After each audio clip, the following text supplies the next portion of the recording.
Gold, trusted gold buyers. మీరు తాకట్టు పెట్టిన బంగారాన్ని విడిపించి ఈ రోజు ఉన్న మార్కెట్ ధరకు కొనబడను. హిందీ శివ తర్వాత ఒక యాక్సిడెంట్ అయింది. కెరీర్ లో అప్పుడే మంచి అవకాశం వచ్చే సమయం. మీరు ఎక్కడి నుంచి ఇన్ఫర్మేషన్ లాగారు నాకు తెలియట్లేదు. కరెక్టే. ఆ యాక్సిడెంట్ అయిన సమయంలో అప్పటిదాకా మీకు పరిచయం లేని ఒక వ్యక్తి మిమ్మల్ని ఎత్తుక్కుంటూ వచ్చి మీరు హాస్పిటల్లో ఉన్నారని చెప్పి మీకు పండ్లు తీసుకొచ్చి పలకరించి మీకు ధైర్యం చెప్పి వెళ్ళారు. పరిచయం లేని వ్యక్తి కాదు, పరిచయం ఉన్న వ్యక్తే. ఆలీ హాస్పిటల్లో కదండి, ఫ్లాట్లోనే అదండి. హాస్పిటల్ నుంచి బ్యాండేజ్ వేసుకుని ఫ్లాట్లో ఉన్నా అని అక్కడ మామూలం లలిత అపార్ట్మెంట్స్ అని అపార్ట్మెంట్ ఉంది. లలిత అపార్ట్మెంట్స్ ఇంకోటి ఏదో. నేను అట్లూరు వెంకట అని నా క్లాస్మేట్ వాడు ఇన్స్టిట్యూట్లో. సరే అంటే వెంకట్ని అడిగినట్టున్నాడు.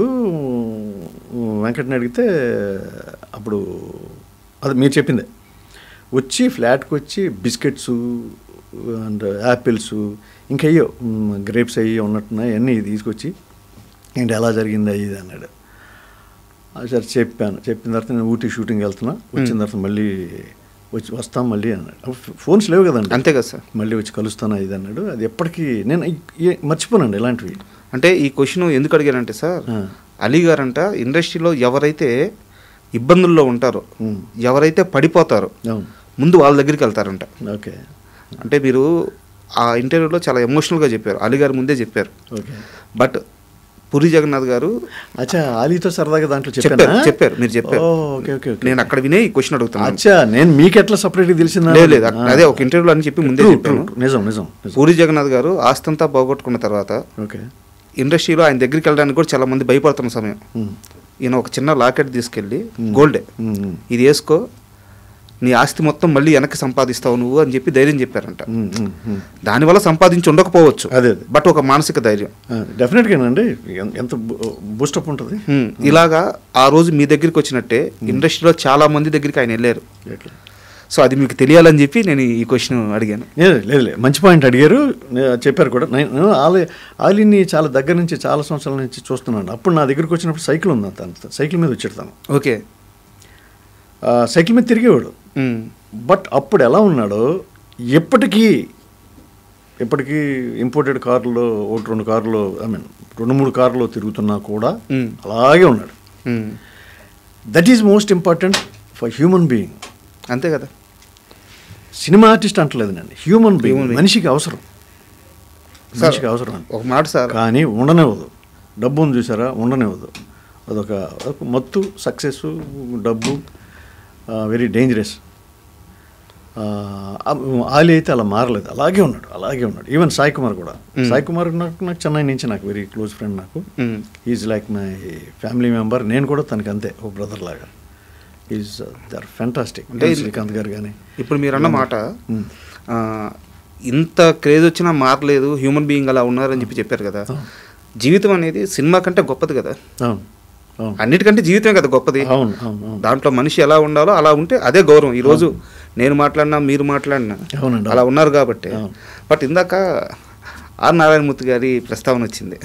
అయితే ఒక చిన్న ఇన్సిడెంట్, ఇండస్ట్రీలో మనం పనిచేస్తే ఆ డబ్బులు ఇవ్వడం అనేది చాలా కష్టం. 60% ఇస్తారో ఎవరో కష్టం.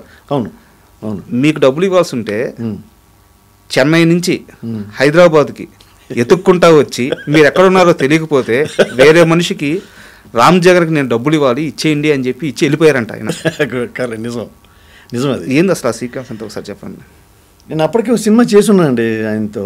సినిమా చేస్తే అంటే అందరి సంగతి నాకు తెలియదు.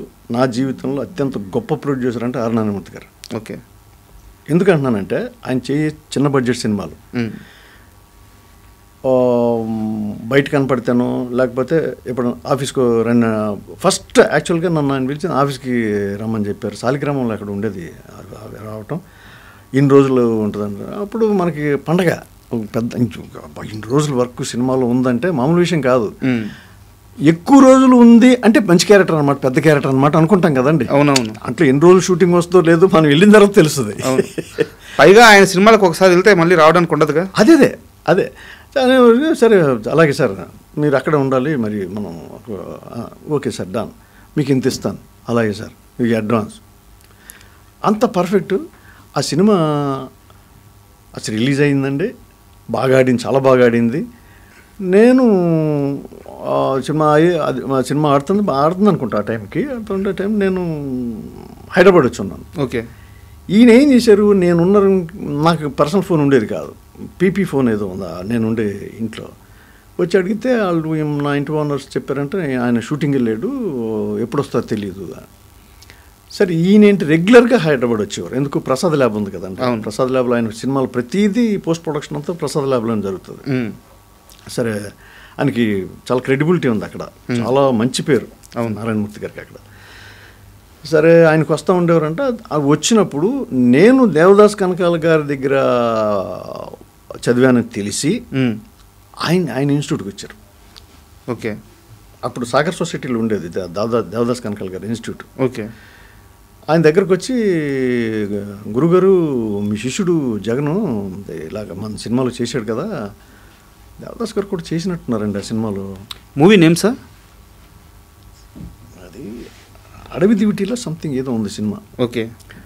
అది ఆయన మాస్టర్ కూడా చేసినట్టున్నారు, దేవదాస్ గారు కనకాల కూడా చేసినట్టున్నారు. సరే అది తెలియదు, నాకు గుర్తులేదు. కానీ వచ్చి ఇదిగో మీ ఓడికి అదే మీ శిష్యుడికి నేను డబ్బులు ఇవ్వాలి, నేను వెళ్ళి ఇంటి ఓనర్ని వెళ్ళి అడిగితే, అదే ఆయన ఉండే ఇంటి వాళ్ళు అడిగితే ఇలాగ షూటింగ్ వచ్చారని చెప్పారు. అంటే అవునండి నిన్న వచ్చాడు, మళ్ళీ షూటింగ్ కంప్లీట్ అయిన తర్వాత వెళ్ళే ముందు వస్తానని చెప్పాడు నాతో.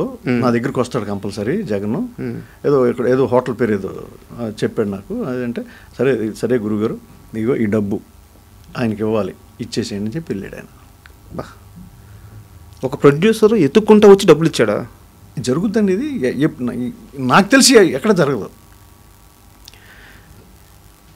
నేను టీవీ ఇండస్ట్రీకి వచ్చిన తర్వాత ఈటీవీలో జరిగిన అలాంటి ఇన్సిడెంట్ రావటం కాదు, ఫోన్ చేసేవారు. జగన్ గారు మీ చెక్ ఉందండి ఆఫీసులో, మీ చెక్ ఉంది. మనకేంటి అక్కడ మనం ఒకసారి వన్స్ అక్కడ చేసామనుకోండి, ఈటీవీలో చేసామనుకోండి, మనం బ్యాంకులో అకౌంట్ ఓపెన్ చేసి మనం ఏదో డబ్బు అది ఆటోమేటిక్గా వెళ్ళిపోతుంటుంది. చెక్ గవర్నమెంట్ జాబ్ లాగా మీకు 2 ఏళ్ళైనా 3 ఏళ్ళైనా చెక్ అలాగే ఉంటుంది. అది ఎక్స్పైర్ అయిపోతే నేను చెప్పలేను, కానీ మేనేజర్ అలా ఫోన్ చేసేవాళ్ళండి, అంత credibility. So as it is ఈయన వచ్చి రావటం నా జీవితంలో మళ్ళీ ఎప్పుడు అలాంటి ఇన్సిడెంట్ జరగలే. ఆర్ నారాయణమూర్తి గారు అందుకన్నాను అంత గొప్ప ప్రొడ్యూసర్. సార్ మీ జీవితంలో కాదు, ఇండస్ట్రీలోనే జరిగి ఉండదు. తర్వాత కూడా నేను 2 సినిమాలు చేసిన తర్వాత సేమ్ వచ్చి ఇవ్వటం కాదు, ఇచ్చేసేవారు, ముందు ఇచ్చేవారు. మీరు నమ్మరు, ఒక సినిమాకి అయితే నేను మన సాయి తమ్ముడు రవిశంకర్ మమ్మాలి రవిశంకర్, తను విలను, నేనేదో హీరో ఫ్రెండ్, దాంట్లో ఏదో హీరో ఫ్రెండ్ విలన్ ఫ్రెండ్ గుర్తు రావట్లేదు. మేమిద్దరం ఒక రూమ్ అనమాట, చాలా దాదాపు 1 month అలా 2 సినిమాలకి అలాగే జరిగింది. ఆయన మధ్యలో వచ్చి ఖర్చులకి ఏమైనా కావాలని మళ్ళీ డబ్బులు ఇచ్చేవారు ఆయన, నారాయణమూర్తి గారు. మన సేమ్ హోటల్ ఉండేవారు ఆయన, పక్క రూములు.